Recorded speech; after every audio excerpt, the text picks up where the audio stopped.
Salut à tous. Bon, petite vidéo par Max. Alors, c'est la deuxième fois que je fais là, que je me fais chier avec parce que j'étais mal cadré.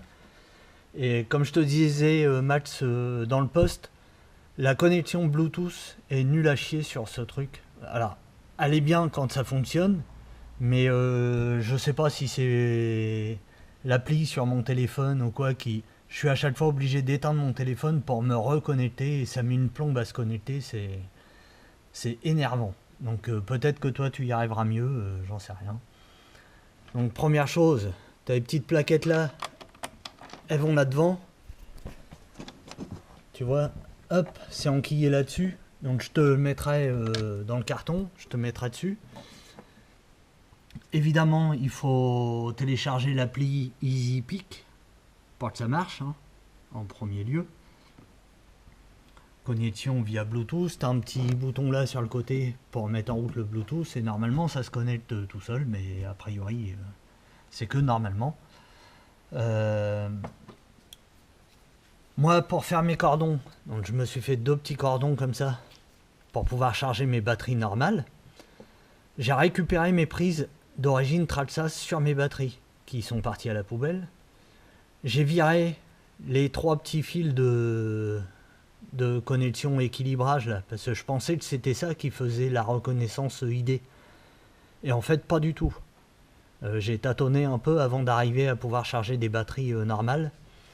En fait, la reconnaissance ID se fait via une puce là-dedans, dans le petit rebord qu'il y a là. Donc pour les supprimer, j'ai tout simplement percé dedans. Jusqu'à ce que le chargeur arrête de me dire qu'il reconnaissait une batterie ID. Tu perces tout doucement, petit à petit, tu essayes de ne pas aller vers l'intérieur. Là, tu vois, j'ai même traversé sur celle-là.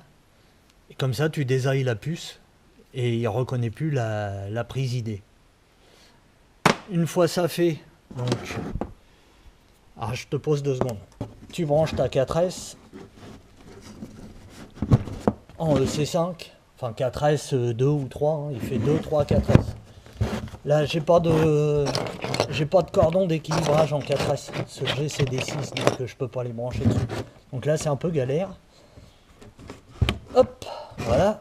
Une fois que tu es branché, tu vas sur ton appli. Tu vois, côté gauche, côté droit. Côté gauche, côté droit. C'est exactement ton chargeur, hein, sur l'appli. Côté droit, là tu aperçois, attention, saisir paramètres, profil enregistré. Ça, profil enregistré, c'est si tu veux t'enregistrer des batteries, puis après, comme ça, tes programmes, tu n'as plus à les faire, avec là que tu mets en route. Tension des éléments. Tu vois, là, il me voit bien, 3.6, 3.6, 3.5. 3.6, c'est dernier roulage. J'ai stoppé un peu avant la coupure, on est bon. Pour charger, saisir paramètres. Capacité de ta batterie. Alors tu vois, tu peux aller de 1000 à 15000. Donc tu peux charger du lourd. Hein. Là, c'est des 6002. Donc 6002. Allez, 6001, on s'en fout, c'est pour l'exemple. Suivant. Tu peux charger jusqu'à 12 ampères. Moi, perso, je charge plutôt vers les 2 ampères. En général, c'est 1-2 ampères. Je suis pas pressé. Quand je mets à charger, je sais que je vais avoir du temps.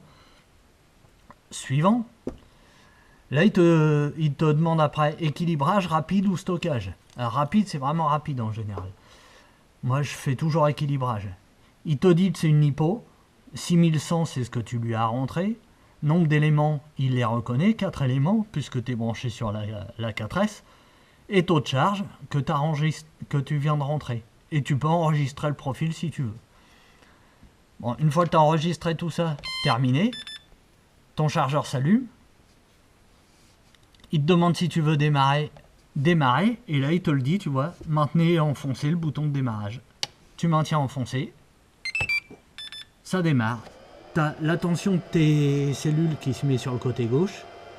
Sur le côté droit, les infos de temps restant de charge, pourcentage de charge, et ce qui va te rentrer en milliampères-heure. Ici, ça passe de rouge à orange à vert quand tu es chargé. Et quand tu seras chargé, bah, tu sauras combien tu as rentré dans tes batteries. Voilà, j'espère que ça peut en aider certains. En tout cas, déjà que ça va t'aider toi, Max. Et puis, si ça peut en aider certains, récupérez vos prises Straxas. Et puis, faites vos cordons vous-même. Hein. Ça coûte moins cher que d'en acheter.